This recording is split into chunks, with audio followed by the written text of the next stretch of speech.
Our next guest is the pride of Kirkwood High School in Missouri, ready for his 4th spring practice at BYU. He's the head coach of the BYU football team. Kalani Sitake is in Studio B. Welcome back. Good to see you guys. How you doing? We're good. We're good. Brian's juiced because spring ball's Monday. I love it as well. Brian's in good shape. He should come suit up right now. I wish I could. It'd be fun. We could. We can use alumni to toughen our guys up, you know. But can I play in the game though? No, I don't think you can. Well, it doesn't count. So as a yeah, you can. Let's do it. Well, Let's get everybody get Pitta back too. We could. Got bad hips. This is what we got to do. We got to find somebody who looks like us or each other. So Shelton, height, perfect. It was perfect. He just graduated though. I know right? he just yeah. So maybe if you can get a year back for him, then I can come back. Maybe next. Well, here's the only thing. You're probably gonna have to shave your. You're probably gonna. Have to No, I got a beard card. Remember? Oh, you did? Yeah. I didn't realize that. That's great. That's exciting. It's very rare to get one. Yeah. I tried every year. It's like when the I was golden playing. ticket on Willy Wonka around campus. Yeah, exactly.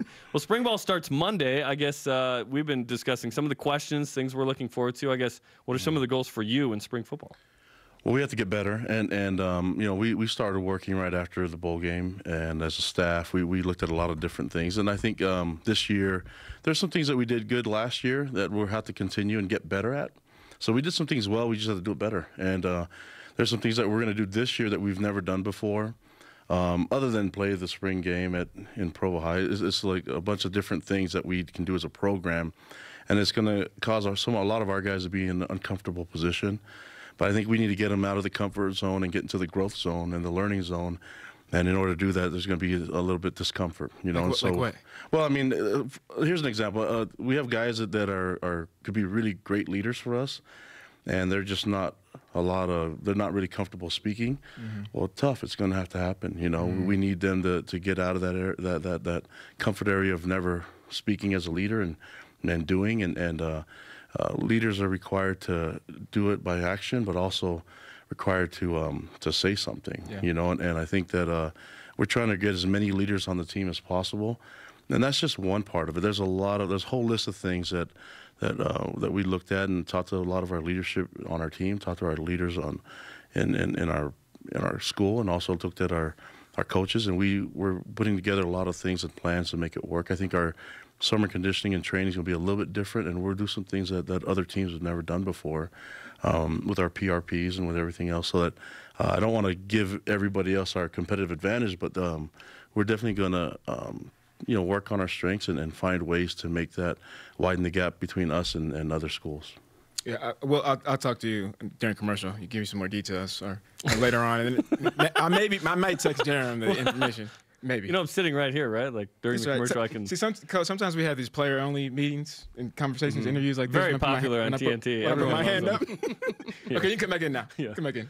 Okay, let's talk about the position that everyone is inquiring about: quarterback depth chart. So Zach Wilson won't be throwing. So what will his involvement be in spring ball? It was a good opportunity for him to teach and to learn as much as he can. I mean, the ability. I think Tanner was in the same position last year, trying to learn as much of the offense as he can. The difference this year is that it's an offense that's already been implemented, you know, and it's not anything that's new. So being able to teach his competition is something that's, I think it's unique, and that'll be a good humbling experience for him, you know, because he's going to be helping out the guys that are going to try to beat him out, you know. So I think that's really good. He's all about it, and then I love the way Zach prepares for games, and I think it's important for him to teach others how to do the same, and you know, try to invite others and motivate others to do what he does, not just in the quarterback position, but in all the positions, you know. And we have guys like Matt Bushman and others that could really help. Aleva Hifa, others that could really help the progress for a lot of these younger guys, and you know, start seeing the emergence of Gunnar Romney and a lot of the guys that we think can really do some things for us this season, and getting on that first game against Utah and finding a way to get a win. So what does the depth chart look like for the quarterback position with Zach unable to participate? Well, everyone's going to have to compete. Nothing's locked in stone, you know. So Zach is going to get back and he's going to be healthy. We anticipate him being healthy and competing for a spot. Obviously, he's the starter, right? But we want to invite everyone else to get as good as they can. I mean, if it shapes out that Zach's the starter and we have to figure out what the pecking order is next, I mean, they're one play away from being in the game. Yeah. We've seen that happen quite often. and not just in BYU, but in college football. That happens quite often. People getting injured, and we don't want that to happen to our players, but we have to be prepared for it because the lack of depth hurt us in the Utah game. That hurt us in the second half, in the fourth quarter, and there's among other things. But we have to put ourselves in position so that success is actually going to happen. And the work has already been put into place, and I think getting to that game with a lot of confidence is really important for us, and having that competition and having it be a closeness with our group and that team chemistry is going to be important, and Zach's going to lead the way in it. So Jaron Hall and Joe Critchlow will compete for the number 2 spot. You say? And all of them are. Baylor Romney. And there's some new faces that are there. Gunnar Laga and some others. Hayden Griffiths is healthy. Stacey Connor still quarterback. Yeah. So I mean, there's the whole group. There's all those guys now. There's limited reps, and Zach's not going to get a bunch of them, right? And he'll be limited. But that's a great opportunity for these other guys to step up. Zach took advantage of it last year, and so hopefully Joe and Jaron, even though he's playing baseball, they'll step up and take advantage of these reps. And I've been really pleased with what I'm seeing from those guys. We maxed out on our tests this week, and the numbers are awesome. So we definitely got stronger. We'll see if we got better with our strength technique. And conditioning test. We see who we get better. Who had the strongest squat? I'd have to say, probably Kairos Tonga did. Right, and Blaine said something like 600. There's a lot of we had to stop him because he was going. At some point, we just know you're strong enough, right? I mean, so, Uncle B said that he had 2 cheeseburgers too while he was doing. But no, they're up and down, so to motivate them. Yeah. Take a bite on the low part and take a bite at the top.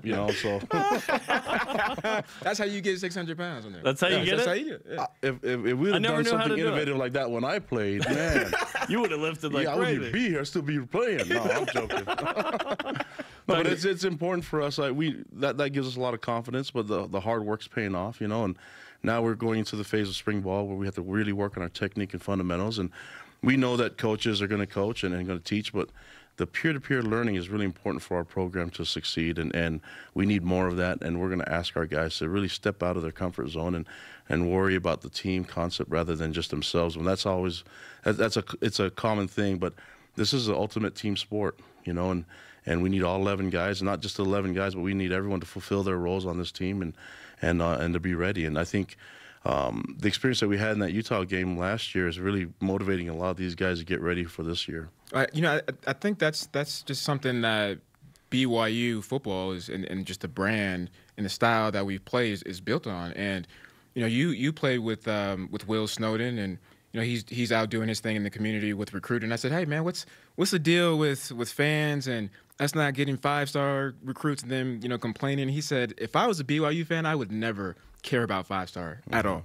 You look in the past and some of the great players that came on and some that walked on, and even now the best teams are built based off of what you're saying, the leadership and the hard work.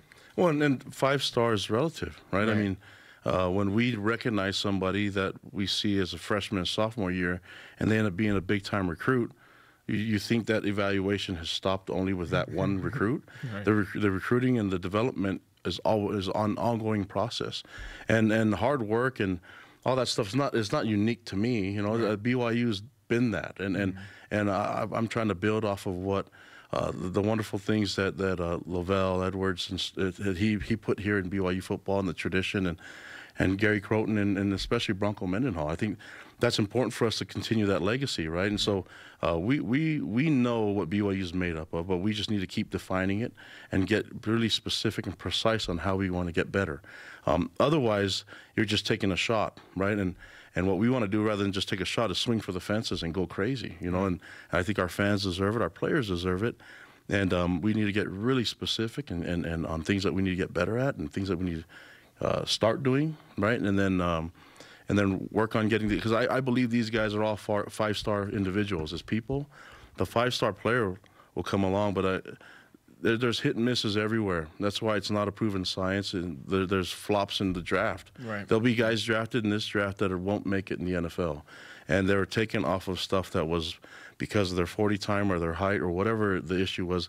Somebody thought that they were important to give them a shot, and they'll flop, right? Yeah. But the best teams find a way to make it work, whether they're 2-star, 1-star, 4-star, or never played football or walk-ons. Yeah, and so for us, it's important that each position on our team matters. right? And that our scout team players really understand that they're important to our success and that everybody relishes in their role. And that's what we're working on, but it starts with them getting confidence and then understanding their role and for us to define it for them and then let them go. Kalani Sitake, the head coach of BYU football, is on BYU Sports Nation. You're going to play your spring scrimmage at the West Campus Field, a.k.a. Provo High School. BYU owns this now. It makes sense. How did you land on that location, and was there any conversation about a different location? Yeah, we looked at a lot of different places. I mean, there's a BYU Idaho and a BYU Hawaii. That would have been fun. There's a BYU Jerusalem as well. There is. That would cost some money, right? But, no, but it was compliance-wise, you can't do it outside your state. And so we looked at a lot of different locations and where it would make sense, and also being mindful that our players towards the end of the month are going to get close to finals, and really wanted to be careful with the spending. Also, I mean, we're BYU. We got to be smart in how we spend our money, and so we thought that moving it to Provo is great. I love that we're getting some things done at Lavelle Edwards Stadium, you know, and makes it easier to get a cougar tail and a hot dog, I guess, now, and a Coke. Right, so I'm all about that. That's a big deal. Yeah, but it doesn't help me when I'm on Yeah. the sideline, right? No, but I'm excited for that it helps the fans, right? And the renovations that we're doing, making improvements. But we'll just go play this game at Provo High, and I think Brian said it before. The fans are going to be closer. We'll add a lot of bleachers and try to just pack the house and see how many people can show up, and we're going to try to show our fans that we're going to be a little bit different this year than we have been the years past that I've been here, and really go back to old traditional BYU ways, and that's. Using your strengths, and even though Zach's not going to be playing in it, we have other quarterbacks that we think have a strong arm and great receivers that can catch the ball. So let's sling it around and see what happens. Yeah, this will be year 2 of Jeff Graham's. Year 4 for you. Can you believe it? This is your 4th season. I'm getting man. old. Yeah, it's just Not that old. Come on. I'm getting old. well, I'm at that point where my metabolism there is none. So Zero metabolism. Yeah. Sir. Do you have to stretch? Do you have to stretch before you walk? No, or do but anything? Before you coach? When you wake up. Before no, you take a but step, everything yes. cracks, like Yeah. everything, right? Okay. Everything. So it's like I blow my nose and my back gives out. So it's Right, you have to that's be really. Never I mind. just- You are old. Yeah, so I'm so old now that I have to be cautious of my explosive movements, and sneezing, I get really nervous about it. So that's You're old you don't when get in your trouble. explosive movements are sneezing. And you have to be careful where you're at, right? Yeah. Look, here's a technique. If you sneeze, you go ha-chew, go ha-chewy, and it alleviates some of that pressure Yeah. and that stress. Well, I What are you believe in, laughing at? I had hernias, so I believe in just letting the sneezes go, just like Yeah. as loud as possible. ha-chewy. Yeah, and just make as much noise as you can. Yeah, and a good idea is try and open your eyes when you do it too. It's a great idea. What? Yeah. No, that's not gonna work. Won't you like die if you do that? Isn't that something? One of us needs to sneeze right now. Go ahead, Brian. No, Kalani, thanks for the time. I appreciate you guys. Yeah, We'll see you at practice Monday, love you guys. Thank which you. is an exciting Go prospect. Cougs. Yeah. The Timpview guy is going to play a spring scrimmage at Provo. Can't